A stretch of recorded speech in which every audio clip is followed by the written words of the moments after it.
What's up, everybody? I am Charlie Marlow. That is the great Eric Messersmith. This is Everybody Settle Down. Eric, we got some news this week.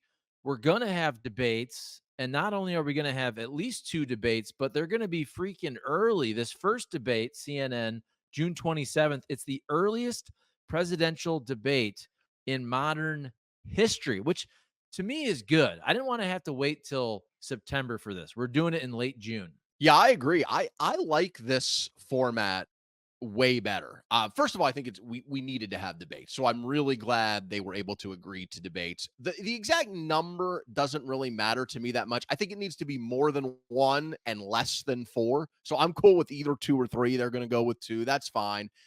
And I like moving it up. The Commission on Presidential Debates had them scheduled for September and October, three presidential, one vice presidential, all about a week or two apart. That's too condensed to me, especially in the times we live in where so many states have adopted early voting. And so people will start voting in September. So I like having a debate early.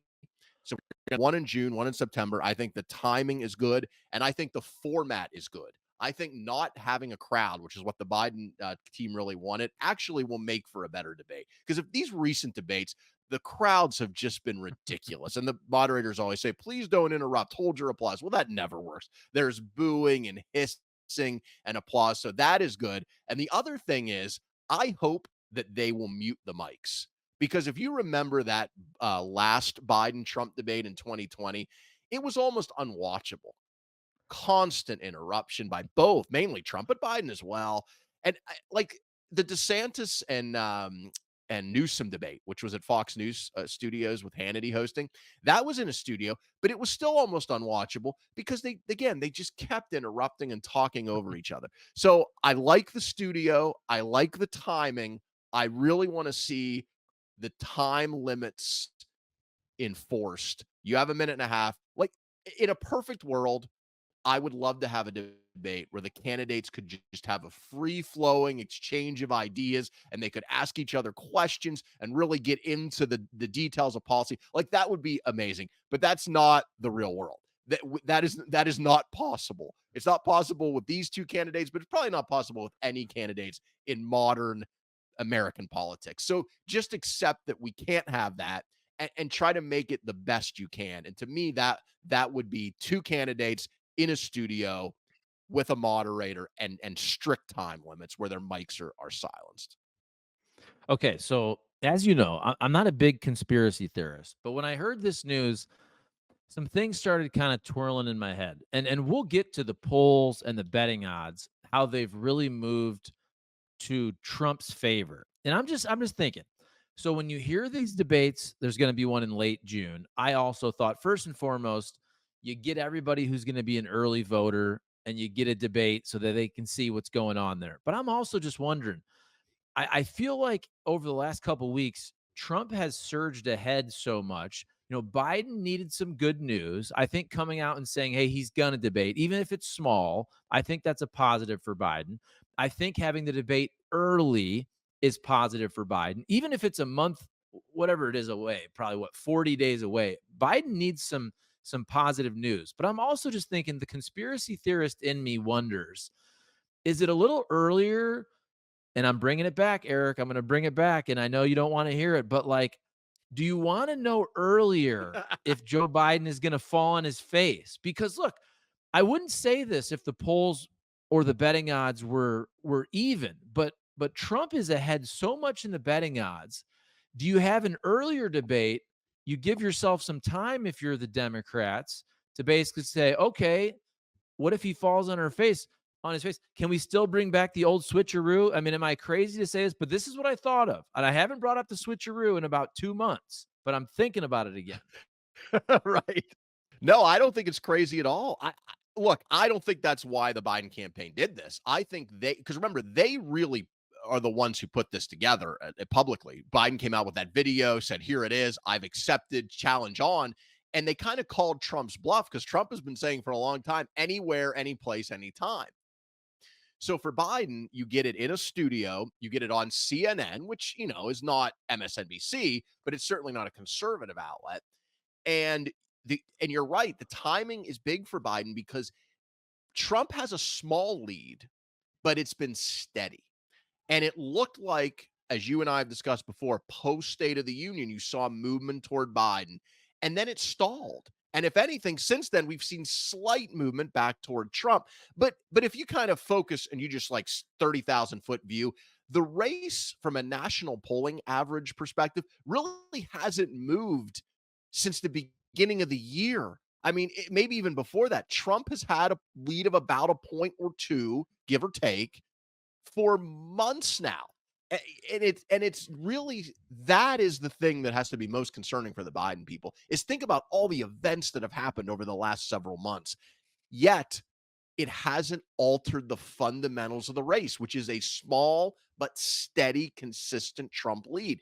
The debate always is one of the biggest things, and it's a chance to shake things up earlier in the process for Biden rather than letting this continue to be kind of locked in as this small Trump lead. But you're right. The second thing is, if Biden has a really bad moment or if the polling gets worse for him, there's still time to make a change. And I've said before, the Democratic convention's in mid-August. I think if you're going to do it, if you were going, and again, I don't think this will happen, but I'm saying if it was going to happen, to me, the perfect time is early July. In fact, I would say maybe right around July 4th. Tie it to Independence Day. You know, it's the 250th anniversary of our country coming up in a few years. We're celebrating on Independence Day. I, Joe Biden, as a patriotic guy that I am, realize that it is not my time. I want to see Donald Trump defeated. So for the good of my party and the country, I'm stepping aside and I will let the delegates choose a nominee at the convention. Again, I do not think that will happen. I'd put the odds at 10% or less. But if there is a bad moment or if the polls get worse, I think Democrats have to seriously consider that in July. Okay, so let's get to the polls and the betting odds. And the big poll that everybody was talking about. We're recording here on a Friday, and that was dropped on Monday, where Donald Trump in the swing states was just dominating Joe Biden in 5 of the swing states. And then so the election betting odds, which we've brought up a lot. And if you go back 2 weeks ago, whenever we recorded 2 weeks ago, Joe Biden was up 2.2% in the betting odds. And I saw at one point, the highest I saw he was up was 2.3%. And then if you go to last week, it had flipped about 5 percentage points because Donald Trump was then ahead, whatever it was, 2.6, 2.7%. So essentially a 5-point move. And I'm looking right now, and this updates every minute. So I'm going to update it right now. So I have the accurate numbers. And right now, according to election betting odds, the site we always cite, Donald Trump has a 50.4% chance. Biden has a 41.8% chance.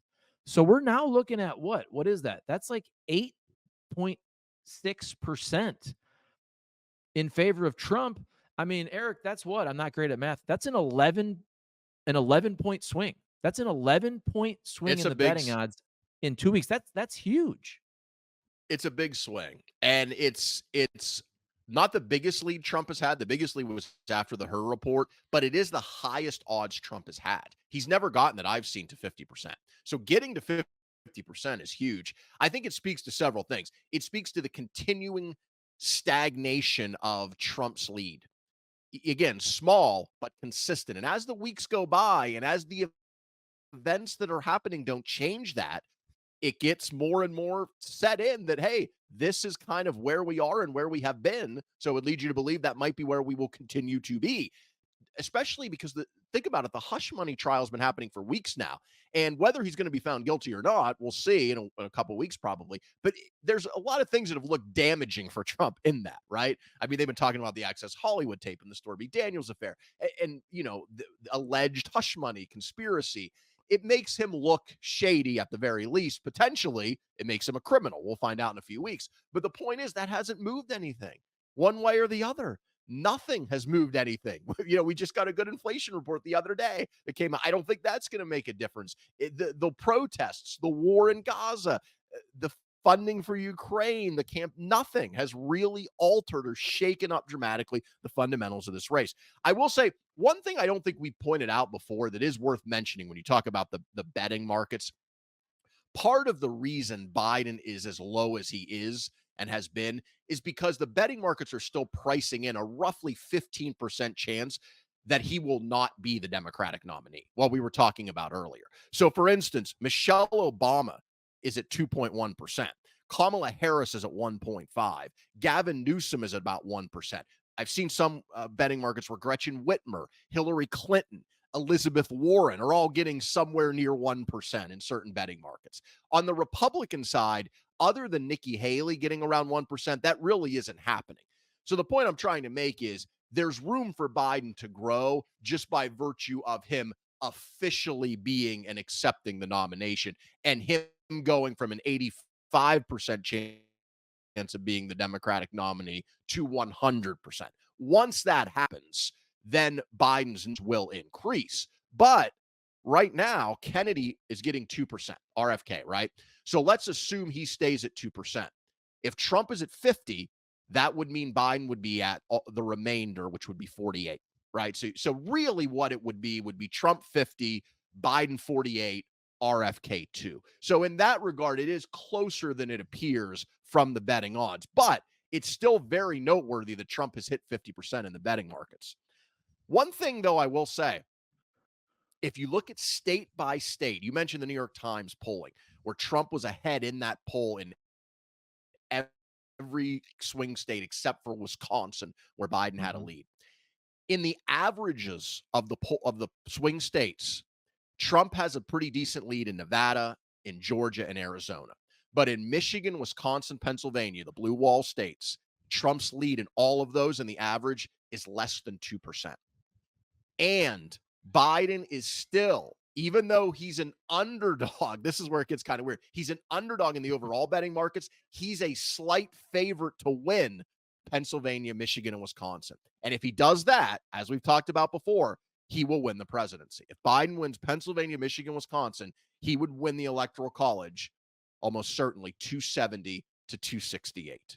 So that is where, despite all of the negative stuff going on for Biden, he is a few points away in the states he needs to win the Electoral College. Yeah, and that's what's interesting. Again, if you go back to the election betting odds, that's what they have for the Electoral College right now. Despite Donald Trump being up 8.6% in the betting odds, they still have it a 270 versus 268 win for Biden in the Electoral College. And just to give the numbers from that, so it's the New York Times, Siena College, Philadelphia Inquirer poll. It was conducted from April 28th to May 9th. And again, this dropped on Monday, but it's the big news this week besides the debates and some other things. We'll get to Harrison Butker in a second. But like you said, so this was registered voters.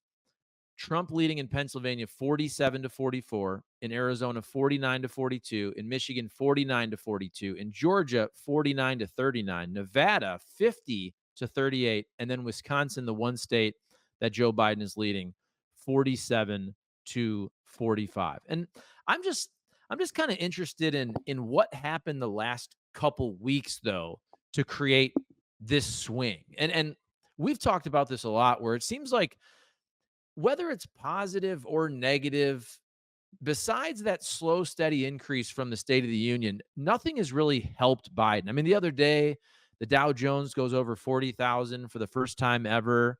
And it's hard for Joe Biden to really trumpet that stock market because inflation is so high. I don't know. I just kind of I'm watching this, and I really didn't think about them switching out Joe Biden for about 2 months. But man, I just wonder with inflation especially, I think people really want to vote for change, you know? And we've made the case a million times that a lot of the economic problems aren't Joe Biden's fault, but I don't know if that matters at a certain point to people who just want something different, right?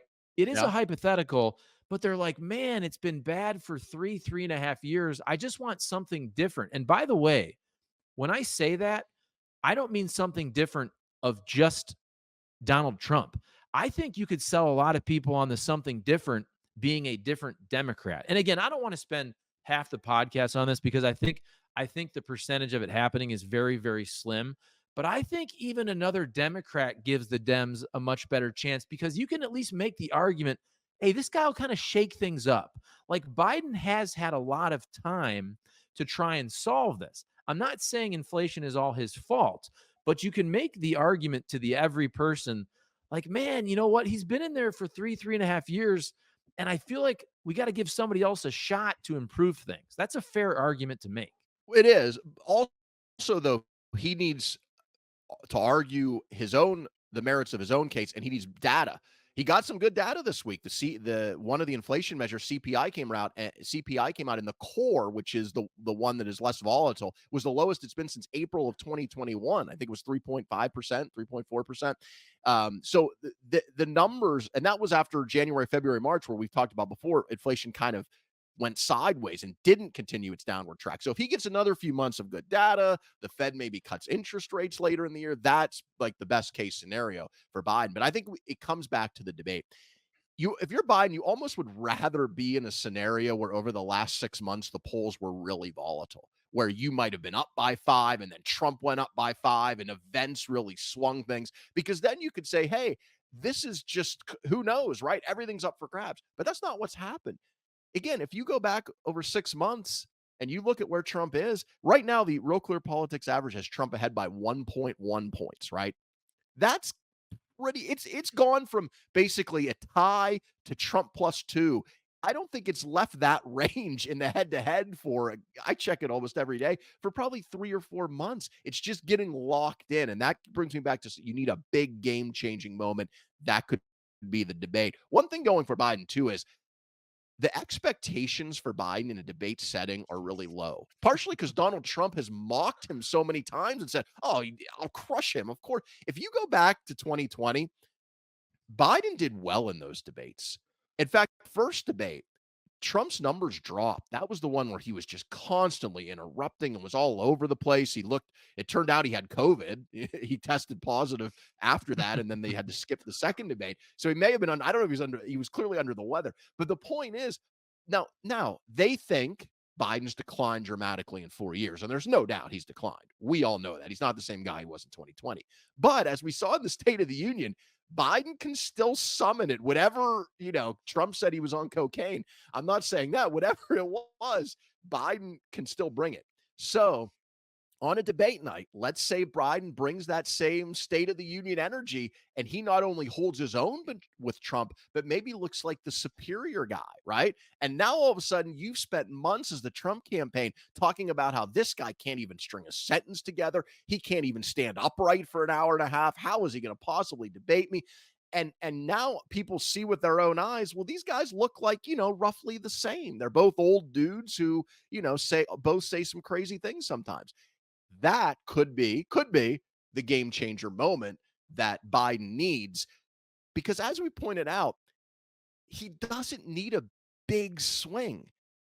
If it goes from Trump +1 to Biden by 2, that's probably enough to give Biden the lead in Pennsylvania, Michigan, and Wisconsin. Yeah, I guess the timing of it, there being a debate also, September 10th. I'm just thinking because I would think most people saw the State of the Union and said, you know what? Yeah, he's old, but he's not senile and incompetent.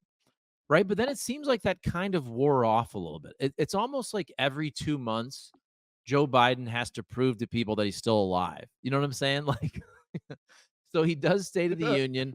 People are like, yeah, but then 60 days go by and you're like, God, he's 80 something. And then it's like another debate in June. Oh, he's not that bad, but then it's going to go away. Oh, September, he's alive again.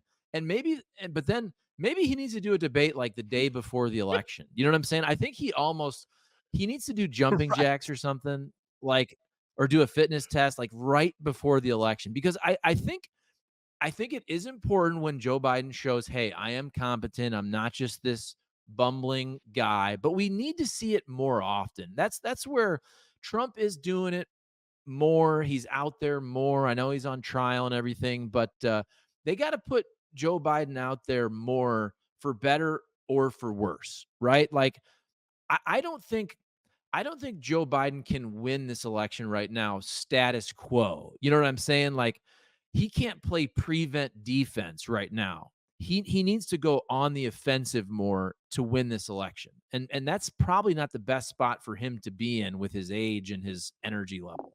Yeah, I mentioned before, it's like I love the sporting analogy because that is he is not the favorite at home with a 2 touchdown lead in the second half. That's not this game. This game is he's even or behind, and he needs to take more chances. And that's why having these debates early, I think, gives him an opportunity. But you're right. The downside of that is think about it. June, you have the debate one. July, you have the Republican convention. August, you have the Democratic convention. Then early September, you have this debate. Barring some like October surprise or some huge international event, that will be it for the major events of the campaign. So the downside to this for Biden is you have your last big bullet to fire maybe in early September. And if that doesn't break through and get you that couple point lead you need, there isn't anything else after that. So that's the downside of having everything early. I think you're right, though. He needs the big events. And look, to Biden's credit, even if you don't like the guy, he has been counted out over and over again. 2020 in New Hampshire, he got smoked in Iowa, New Hampshire, looked like he was dead. He rallied, gave a great speech in South Carolina before the primary, won that primary, won the nomination. He gave a really good convention speech in 2020, I thought. Did again debates, not only held his own, but I think won the debates, at least the first one. The second one was such a shit show. I don't know if there was a winner. Then it was like, well, he can't get anything done. He got things done. Then it was, well, he'll get crushed in the midterms. Democrats did historically great in the midterms. Then it was, well, the State of the Union, he'll fall flat on his face. Now it's like, well, he's not even going to debate Trump. He's scared. We'll see. He is older. I'm not saying it's a lock, but I'm saying when Biden has needed it, right? He's like that guy who, he's like a golfer, he may par bogey fuel holes, but when he needs it on Sunday, like at Augusta, he'll hit it close. He'll make a birdie putt. Like that is what he has done since he ran in 2020. Now, again, I'm not saying that's a guarantee. He's really old, right? It may be gone. He may have lost the ability to do that. But so far in this modern, the post 2020 Joe Biden, when he's needed it, he's had it. Yeah, I'll tell you what, and I bring this up on a lighter note, not that this conversation has been super serious, but I always laugh because I always play the clips where Joe Biden is always bringing up these bags of potato chips, it's full of air. There used to be a lot more chips in the bag. And it's just one of those, it's dumb. I mean, it's probably true. I don't It I is don't know true. exactly. Right. Well, here's what's funny about it. And then what's the other thing that he always brings up? Oh, the junk fees, which by the way, that's important too. But I was actually thinking today about this. This is such an elitist take, but there's this place my wife and we always get this salmon bagel in Webster Groves. It's really good. It's got the cream cheese, salmon bagel, you got the lox and everything. And I was working from home and so was my wife. So she went and she brought me one and I start to spread the cream cheese and make the bagel. And I swear to you, Eric, I swear to you, we've been getting this bagel for probably 8 years because I've lived in this spot about 8 years. And this was the first time that I thought to myself, they're giving us less salmon. They're giving us less salmon. I swear there was less salmon to spread on the bagel. And the first thing I thought of is, gosh darn it, Joe Biden is right with this shrinkflation. They're charging the same prices, but they're giving us less food. Yeah, he is.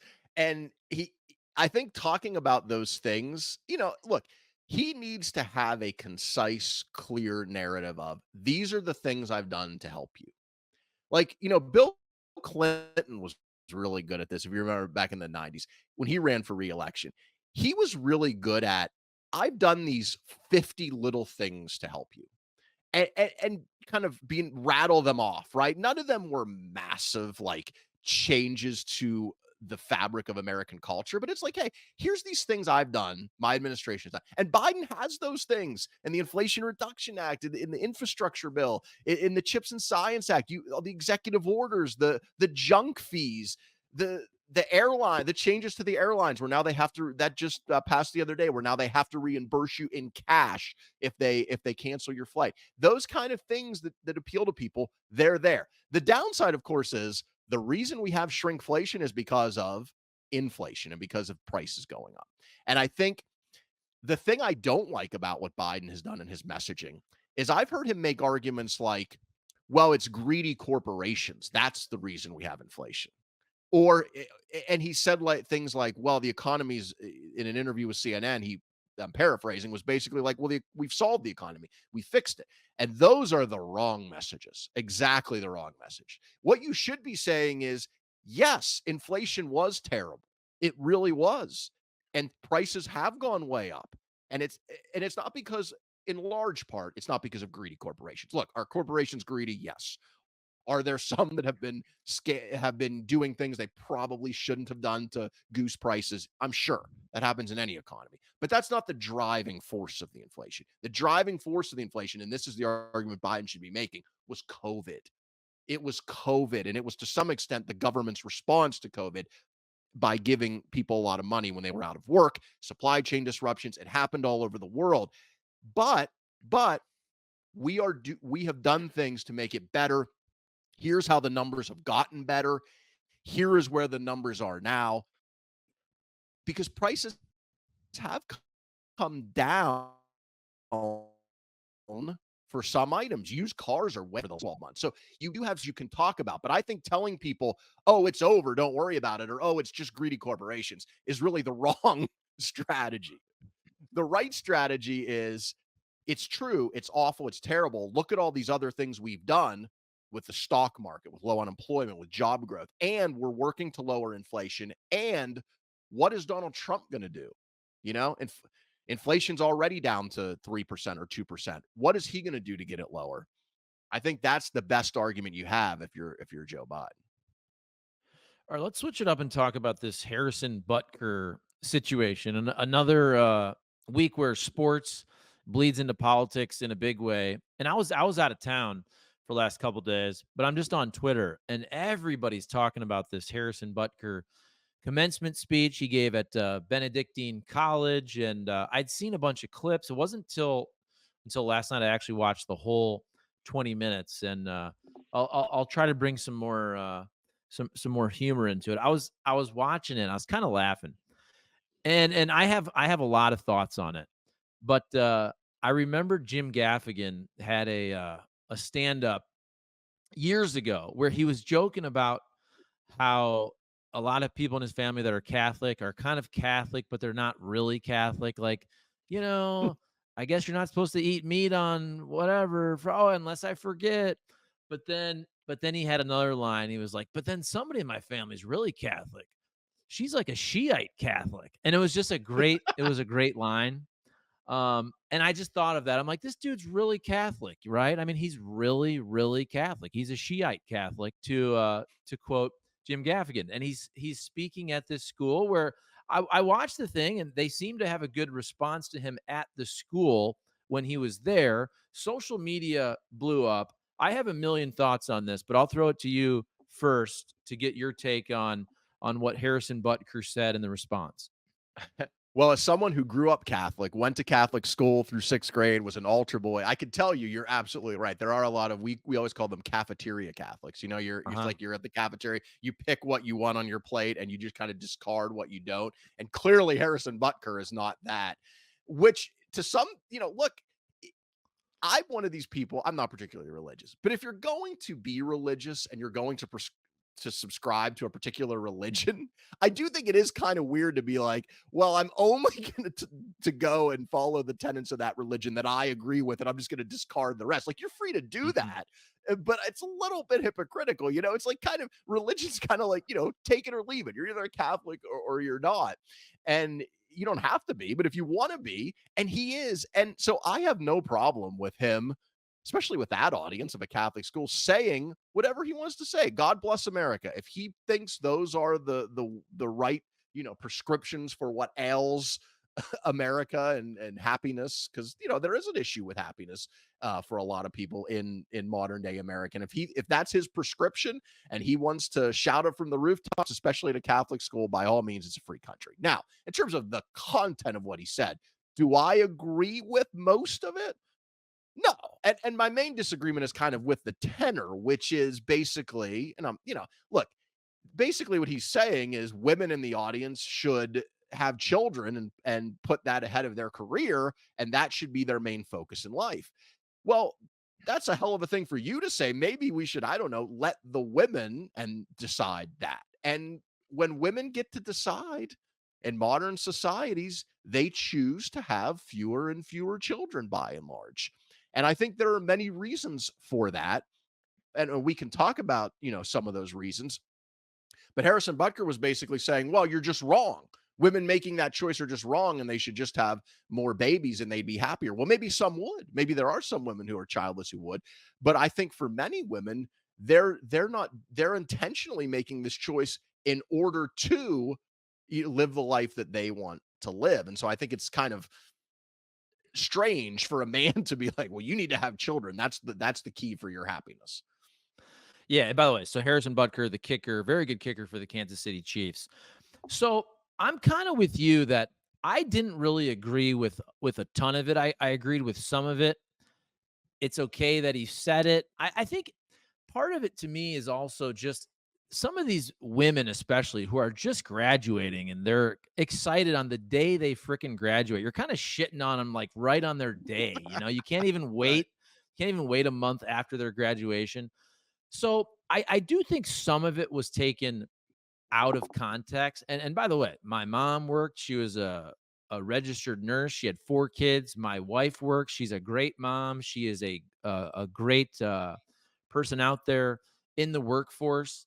And I will say this. So Harrison Butker basically says, it wasn't until his wife became a wife and a mom that she really reached. He kept using the word vocation. If you watch, her true vocation.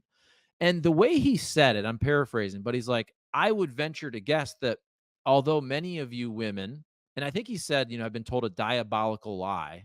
I always love the word diabolical, but he said, I would venture to guess that you are more excited about becoming a wife and a mother. And I think that's fair. And I was thinking about this from a man's perspective. And while I'm out of town, I'm listening to all these podcasts as I'm on the plane. And Bill Burr, who I love, Bill Burr, almost every time he talks, I just agree with him. And it's funny because he had a conversation with Bill Maher, who's very anti-kid, if you know, and doesn't have kids. And he's like, kids are just, ah. So it was kind of a good precursor to me getting into the thought of the Harrison Butker speech. But Bill Burr said something. He goes, because Bill Maher's saying, you've sold out stadiums, blah, blah, blah. You're one of the most successful comics of all time. And Bill Burr said, and I believe he meant this. He's like, but none of that holds a candle to me teaching my daughter how to ride a bike, to holding the bike and shoving her off and watching her finally stay up on the bike.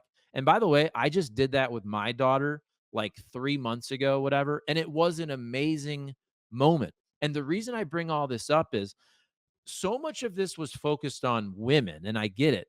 But don't you think men think the same way? Like you have a kid, I have 2 kids. Now I know like the stereotype is men, we're in the workforce, we're the breadwinners, blah blah blah. Women are the homemakers, but I think most men would also tell you that they get more joy from watching their kid hit a home run or read a book for the first time, whatever it is, ride a bike, right? I mean, aren't guys the same way? Like, don't get me wrong. I love trying to be successful. And if one of these podcasts and if another video gets 1 million views or 500,000, I'm super excited about it. But I agree with Bill Burr that like it doesn't, for men or women, it doesn't hold a candle to those great moments with your kids. So I do think some of it was blown out of proportion, but it did sound like, hey, you shouldn't work, right? You should just Mhm. have kids. And here's the other part. You know this. Some women can't have kids first and foremost. and some women don't want kids. And I think kids are the best thing that ever happened to somebody's life. But you know what? This is a free country. If some woman or guy or couple don't want kids, hey, it's a free country. Now, maybe down the line they will say, "Man, I missed out." But there's women that are really smart and they like to work. You know what I'm saying? They draw a purpose through work. I had a buddy years ago, and again, this is anecdotal because I know a lot of women who were happier once they stopped working. But I have a buddy that got divorced, Eric, and he told me, he goes, honestly, I really think things changed when she stopped working on a negative side because she he felt she needed more of a purpose beyond just being a mother and a wife. And again, there's nothing wrong with that. What I'm saying is he felt like once she stopped working, she didn't have that every morning reason to like get up and do something beyond her kids, right? And this is anecdotal. I guess my point is everybody's different, Harrison Butker. So you can't just put everybody in one bucket. You know what I'm saying? Yeah, I think that was one of the problems, and the other one was the way that he talked about these strictly defined gender roles. Because although I disagreed with some of the things he said, I do agree with him in the overall sentiment that for many people, having children is a wonderful thing, and that some people who don't have children would be better off if they did. I think that's true. And I think what happens is you have a group of people who decide that they just do not want to have children. I know, I've spoken with them. They just know, hey, it's not for me. I made that choice. I don't want to do it. And other people can't wait to have kids and they want to have as many as they can. But then there's a large group in the middle. And I think if he were to tailor his message a different way, maybe you say, first of all, you say, look, for those of you who think you may want to have children, don't become so focused on your career throughout your life that you don't allow yourself the time and space to make the decisions and the sacrifices necessary to have children, because there are sacrifices. It's very My wife and I have this situation with ourselves. We have found over our and our son has special needs. He has autism. It's a little bit different, but we have found over the years it's just extremely hard for both of us to have a full-time career and take care of him the way he needs to be taken care of. There are sacrifices that need to be made. During COVID, I stayed home with him to homeschool. I recently gave up my full time position. I'm now part time because he's having some behavioral problems at school. So, in order to help him there, and I just think that those are the kind of things that the trade offs you need to make. So, if he would have talked about that, I think it would have been good. And then the other thing is what you said, the gender roles. Stop focusing so much. This isn't 1950 on the women that have to have this to make this decision as if they make it in a vacuum. It's people, it's men and women together, it's couples. They have to make this decision. And sometimes that means the man is the person who stays home, or they alternate who stays home, or both of them work and they have daycare. Like the idea that it has to be this way, where the woman has to get married and then have kids and then be the homemaker, and only before and after before her children are born or after they're 18 can she be in the workforce. It's just such a old fashioned isn't even is even not strong enough of a word of looking at how society functions. It has been an incredible revolution. Like if you go back in the not too distant past, women, literally single women, couldn't get credit cards. They couldn't get bank loans. I mean, how crazy is that? Like they literally could not get a credit card. That is insane. That's like in the lifetime of our parents. That was a blink of an eye ago. Women couldn't do certain professions. There were almost no women at medical schools, at law schools. Now, half of the medical school and law school graduating class, more than half, are women. I mean, that has happened in essentially 2 generations. That is and it's a great thing, by the way. I'm glad this has happened, but it has created this huge upheaval in society. And I think what Harrison Butker speaks to is kind of reaction against that, rather than saying, "Hey, this is clearly what women want." Because when they were given access to these professions, they chose them. They decided that is what they wanted. So this is where we are now. Let's talk about how we can work together now to also try to find the balance between careers for men and women and families. That to me is a worthy discussion to have. And if he would have framed it in that way, I would have been all for it, because I think we do have an issue where people aren't clear about the trade-offs between career and children. And there are trade-offs. It's very rare you get everything in life perfect, right? You always have to give up something. And that's a great discussion to have, because we've seen in the United States and in pretty much every other developed country, we've seen plummeting birth rates. People deciding that they just don't want to have more kids. And on an individual level, I think that's fine. People should have as many or as few kids as they want. But on societal levels, it does create some problems when you have an aging population and you have fewer and fewer younger people and workers to help support them. It creates some problems in your society. And so I think we should be talking about these things, but we shouldn't be framing them as if it's all on the woman. She needs to be the homemaker. She needs to raise the babies, and the man. It's just such an antiquated way to look at what is a real. I don't know if problem is the right word, but a real issue that we're facing in modern societies. Let's deal with that issue. And oh, by the way, another thing we should probably talk about is, if you really care about families and children, and you want to support families having more children, government policy plays some role in that. How about we do things like allow more parental leave? We give more support for early childcare. We help families and encourage them, because one of the reasons people don't have children is because of financial reasons. Let's be honest, it's expensive to have kids today. Sometimes it does necessitate one of the parents giving up their career. And again, if you're talking about the trade-offs and balancing those things, that's something to consider too. But often conservatives, people like Butker, don't mention that part of it. And I think if you're going to have that discussion, let's have it, but let's have it in a broad way, not in the narrow way of, well, we just have to act like, this is the 1950s again and all our problems will be solved. Right. And that's where I agree with you. If it was more about, hey, if you want to work, that's cool. If you don't want to work, that's fine. But you can work if you want and figure out a way to raise kids together. That is possible. It's done all the time.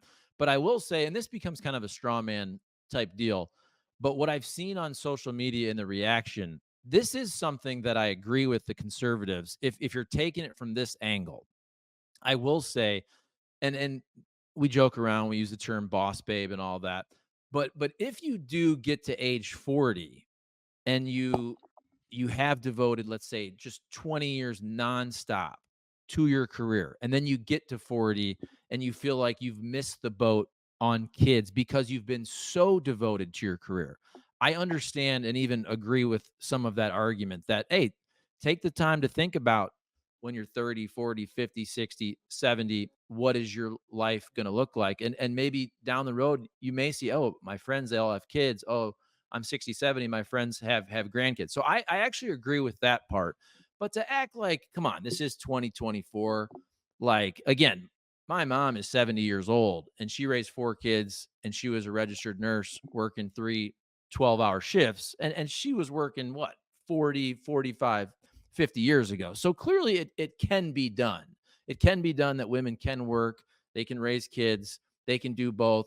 My thing again is just do whatever you want. Don't try to throw your beliefs on me or other people. I don't try to do that to other people. So I get it. I also think like he knew he was being recorded, right? But it was also that was the room for his message. You know what I'm saying? Like nothing is local anymore. Everything's national with social media.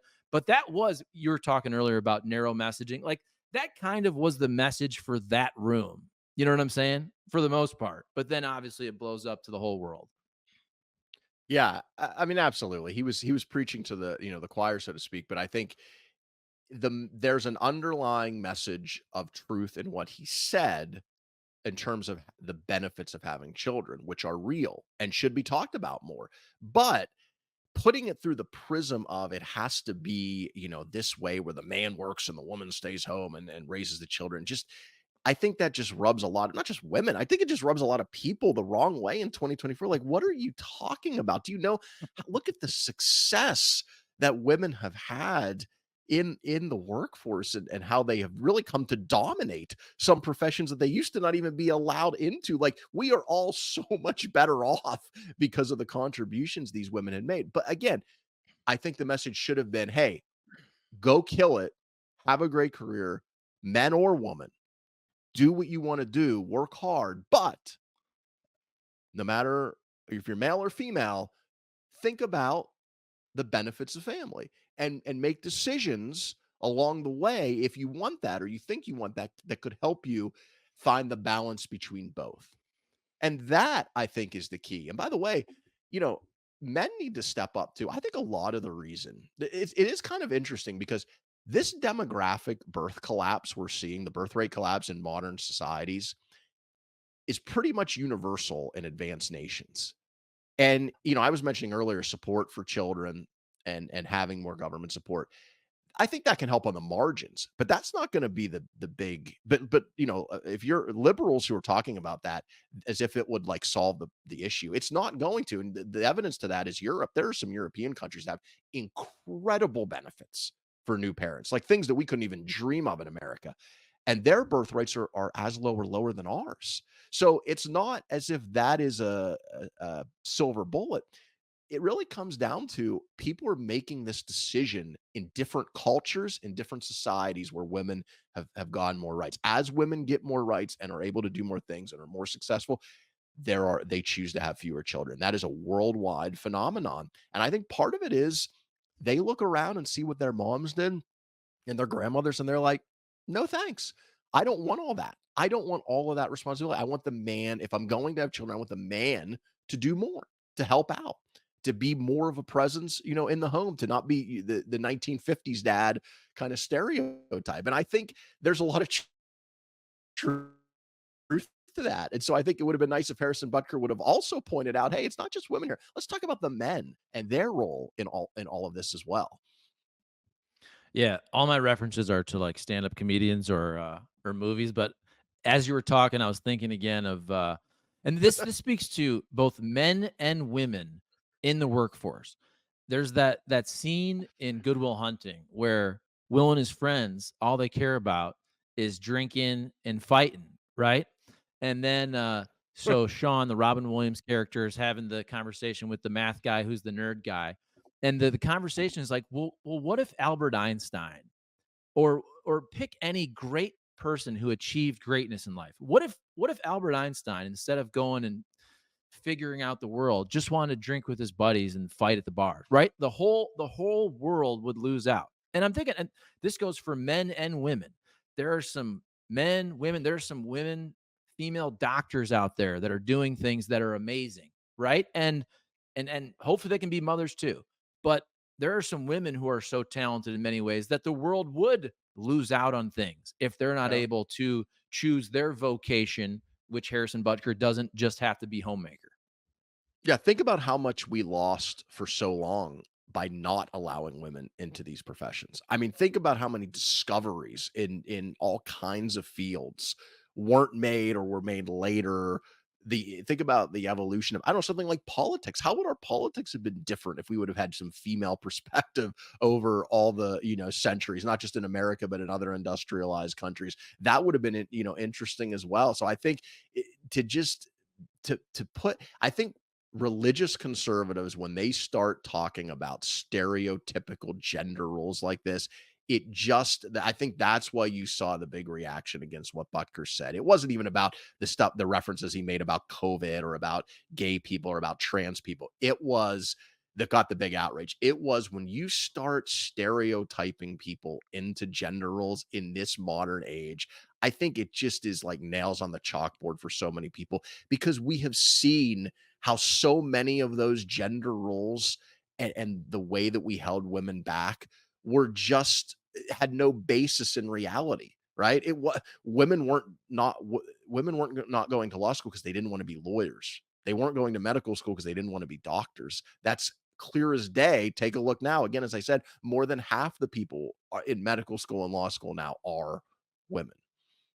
All right, let's continue this trend of female empowerment. We'll end. I'll let you empty your notebook. But again, when we're talking about females in the workforce. We got to bring up Stormy Daniels and the trial with Donald Trump, and then also all these house women that are arguing over their eyelashes. So maybe you know what? Maybe Harrison Butker is right. Now that I think about it, maybe Harrison Butker is right because look, I mean, Stormy Daniels is giving women a bad name, and you have Lauren Boebert and you have AOC. They're giving women a bad name. They're talking about eyelashes, Eric.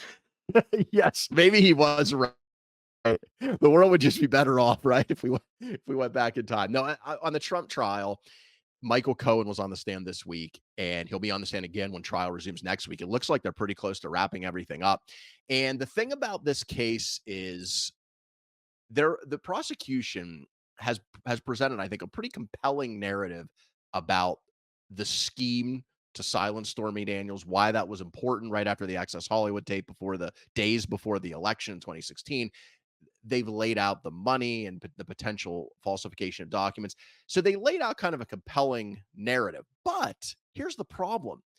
They had pieces here or there, but the only person to tie it all together to directly implicate Trump in falsifying documents to repay Cohen for the hush money is Cohen himself.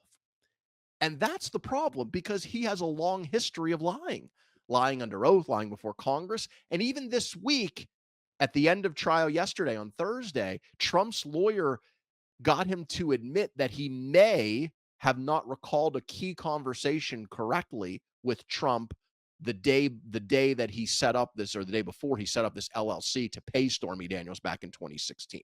So that was kind of a blow landed against Cohen and his credibility, which he already has a lot of issues with his credibility. So now look, the prosecution can maybe rehabilitate that on direct when they have a chance to talk to him next week. I'm sure in their closing argument they will kind of put it in perspective. They do have some other pieces of evidence that do implicate Trump to some degree. But the question is, do they have anything beyond a reasonable doubt that doesn't rely on Michael Cohen?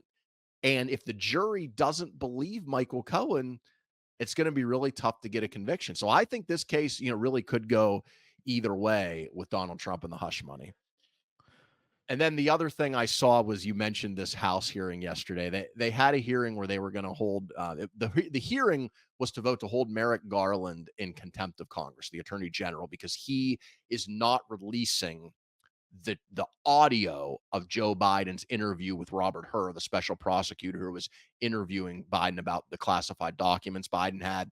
The transcript has been released, but the audio the AG did not release, and Biden actually claimed executive privilege on it yesterday, so it will not be released. So the House was voting, this committee, they were voting to hold him in contempt. And during the hearing, Marjorie Taylor Greene, our favorite representative, made a comment about the fake eyelashes of one of the Democratic representatives. That sent the two AOC then got involved. She and Green started going back and forth, and it went on for like 30 minutes with different people jumping in.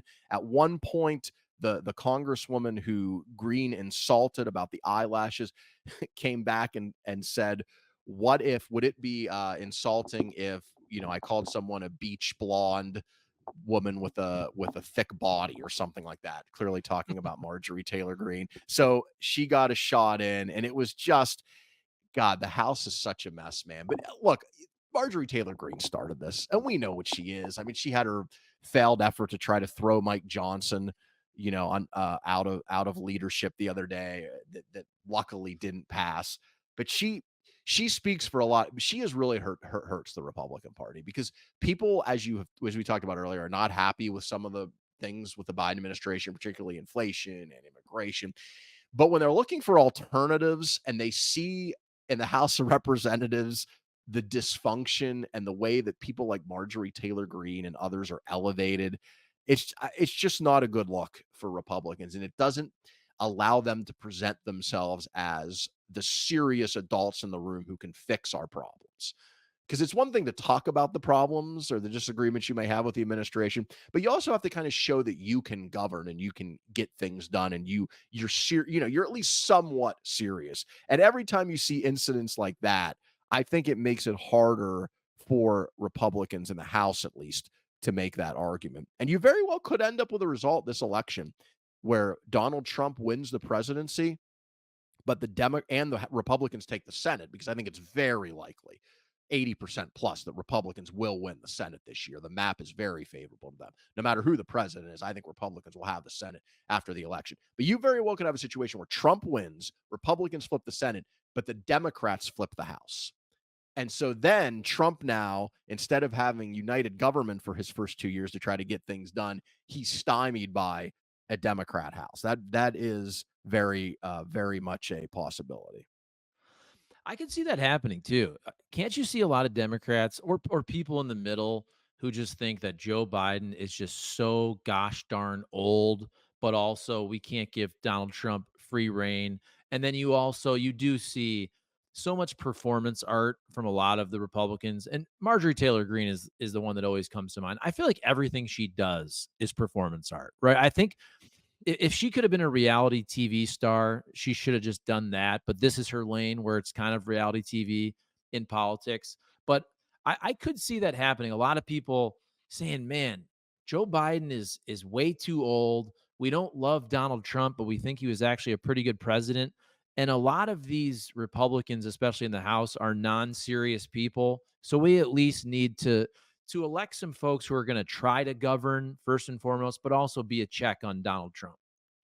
Yeah, I think that very well could happen. And the other thing too is the margin is so narrow right now.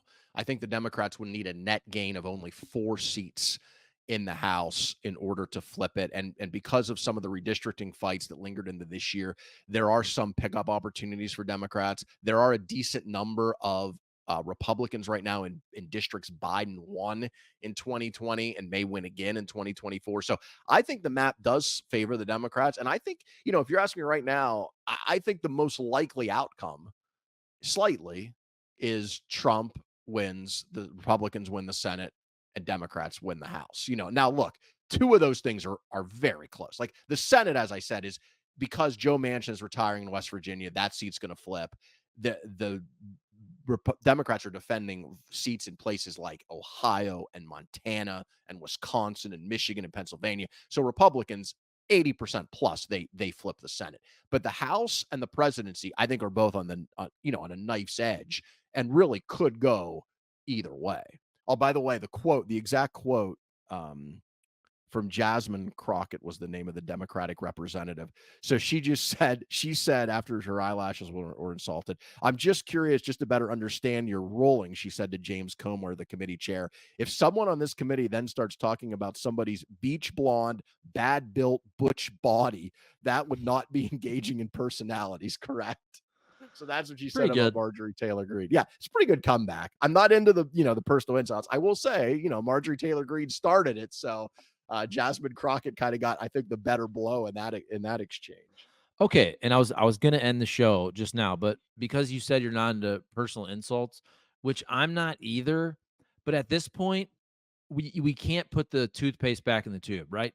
Like, let's be real. Whether you like Trump or not, Trump changed the game in the decorum of a presidential race, right? Everybody talking about small hands and small penises and nicknames and little Marco and crooked this and Sleepy Joe and all this. And like, listen, if we could go back in time and have a little more decorum and be a little more mature, I would prefer that. But Eric, there's no way we're going back to that. So at this point, we might No. as well enjoy the entertainment of it, right? Because it's never going away. So we might as well enjoy the entertainment of butch bodies and eyelashes. Yes. Well, look, of all the things Donald Trump has done that have made our politics worse, that might not be the most severe. In fact, I don't think it is the most severe, but it is one of the most profound. I mean, he definitely has changed politics in terms of how people speak to each other. He's not the only one. I'm not giving him 100% blame for that, but clearly he was kind of the accelerant on the fire there.